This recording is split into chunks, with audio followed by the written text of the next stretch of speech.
Clair Obscur Expedition 33 has just raised the bar for gaming, and I am not exaggerating. Unless you live under a rock, you've at least heard of this game, because that is how successful it's been since releasing less than a month ago. It is estimated that this game sold 1 million copies within its first 3 days, which, if you do not know, is very good. This is all while releasing 2 days after Oblivion Remastered, which very easily could have overshadowed it, and thank God it didn't. So let's talk about the game that not only will likely win Game of the Year, but also has raised the bar for all of gaming. And don't worry, this video will be completely spoiler free. Clair Obscur Expedition 33, or Expedition 33 as I will refer to it for the rest of the video, is a game made by a relatively small studio named Sandfall Interactive. Previously to Expedition 33, they published a whopping 0 games, which, yes, that means that this is their first published game, and man, did they ever hit it out of the park. Naturally, to create a game successful like this, experienced game developers were needed, and ironically, they got some of those devs from Ubisoft of all companies, which of course is infamous for poor quality games in 2025. This really shows how much upper management matters and how talented game developers can only do so much with their source material. Hence why this game is so amazing and Ubisoft games are so not.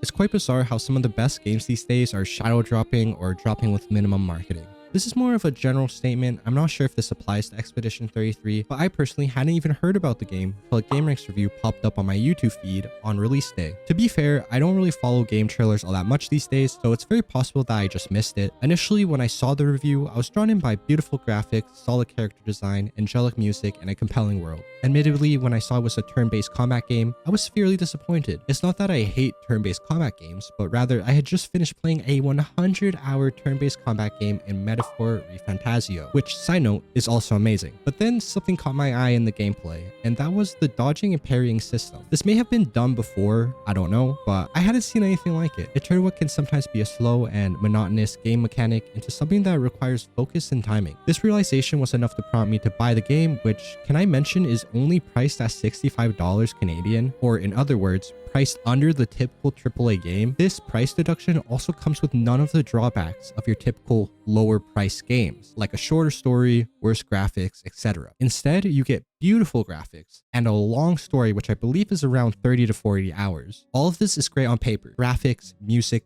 character design, and game length are all really important. But how does the gameplay actually feel? And is the story even worth following? This is where the game shines. Or I can't really say that because the game shines in so many ways. But this is by far what makes the game bar raising in my mind. As a disclaimer, I haven't finished the game yet, so I can't speak on if I like the overarching story. Of course, as I said earlier, I will not be covering spoilers. But what I can say is up till now, and I'm about 23 hours in, I have had probably the most fun I've had following a story in a really long time. The base setting in and of itself is so interesting, and I will speak on this as it is beginning game information, but essentially this game takes place in a place called Lumiere, which is this Paris-inspired city. What is known at this point is that everyone lives up to a certain age where they are then gommaged, meaning they die. Not much is known as to why this happens, but the blame is all placed on this godlike creature called Paintress, who is implied to have created everything. The Paintress is located within eyesight but is quite far away. You see, Lumiere is essentially an island, and the Paintress is on another landmass that is at least a boat ride away. Each year, an expedition sets out in an attempt to defeat the Paintress and put an end to the gommage. Anyone can volunteer for these expeditions, but I'd assume you have to be over 13 or something. It's not quite specified, but either way, most of the expedition is composed of those on the brink of being gommaged, as death is all but certain on this journey. And that's really the gist of the story. Throughout are so many genuine twists that I didn't expect, interesting, funny, and well voice acted characters, and beautiful, varying landscapes and structures to traverse. In story-centered video games, I've recently made an effort to read optional lore and explore every inch I can. Now, I've always enjoyed exploring no matter the game, but not every game gets me interested in the optional lore. Eventually, I always find myself skimming or at some point skipping the optional stuff. Expedition 33 is not one of those games. Anytime I find lore, I happily read it, or I guess with this game, listen to it, as all the optional stuff is voice acted, which I love. While I'm glazing the game, I should mention that the game has optional romance options and relationship levels, which is always a fun system, and it's attached to combat, which you unlock later in the game. Also, which could be a pro or a con depending on who you are, This game has a pretty deep item system, or whatever you call it. Basically, what I'm trying to say is that you can make a lot of different builds with all various items. For example, one build I had on a character caused him to kill himself at the beginning of the battle, which then caused him to explode and hurt the enemies and give all allies 5 AP, which is important for using powerful skills. And finally, unless I'm missing something, which is very possible, the game has some fun character customization with hairs, costumes, all that optionally show up in cutscenes, and we all know how that ends up. I should also mention that there's some optional mini-game levels where you can unlock some of these customizations, one of which requires parkour in an always up style. I've heard some people complain about the parkour system or the climbing system. I didn't find it that difficult, but I could see how some people see it as a little bit janky. I don't want this video to come across as an ad or like I'm mindlessly glazing the game, but obviously I really like it and it has a lot to like. But let's talk about some of the more controversial elements of the game. One of those being the combat system, which I briefly talked about prior. In the beginning, the combat is fairly close to what you get later in the game. Dodging and parrying are crucial, if not downright needed, to beat the game. This can lead to a frustrating experience for some players, and I don't want to just shit on them and say skill issue or whatever, but I want to try to actually see it from their perspective.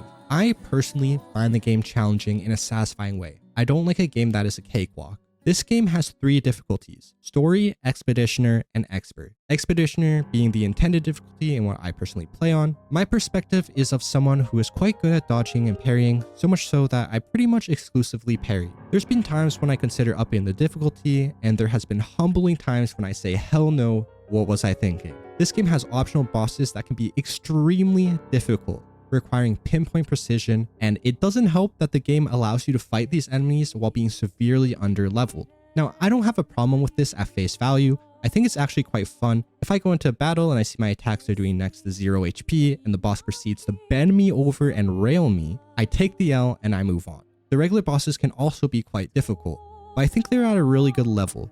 They have some really fast and hard combos to parry/dodge, but if you put in the effort, you can learn them and take the boss down quite easily. Overall, yes, this game can be quite hard, and if it's hard for you, put it on an easier difficulty. This game is not hard to over level in, so do some good old grinding if you really need to, and that's not even that big of a deal because you level up quite quick in this game. Lastly, I would like to say, take a deep breath and slow down. I get that some of you might be older dogs and you don't want to learn new tricks, but this is where 90% of the fun is. This game is by no means on the level of Elden Ring, so I don't think the hate is valid. My only complaint about the combat is quick time events, or QTEs for short. At first, I liked it.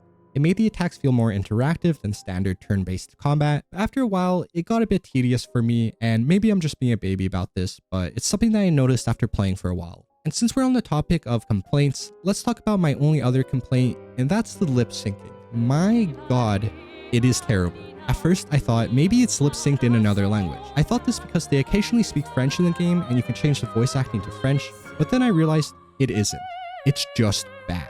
I mean, sometimes it's pretty good, but other times it's just downright awful. And it really sucks because it's the only real blemish this game has, and it's quite noticeable, so just when you're in a dialogue sequence, don't look at their mouths. This game really represents what I believe the order of operations should be for game development. Obviously, this depends on the genre, but story should absolutely come first. Music should not be something that's overlooked. Gameplay is crucial to the fun element, but should not be the only priority, and graphics should at minimum meet current day standards, but are not the biggest deal. And also, please, the game should be well optimized, which is something that a lot of companies aren't doing today. I don't know if this game is, but I didn't have any problems with it at least, but I also have a fairly good PC. This should be the standard. Games that hit all the marks, and for the first time ever, I will say that I would happily have spent $80 on this game. Game cost should represent game quality, not the amount they burn creating it or the company's reputation. This non-full price game puts so many full price games to shame. And that's been my video on why Expedition 33 has just raised the bar for gaming. Wait, please. These videos take a long ass time to make, so please like and sub. Okay, thank you.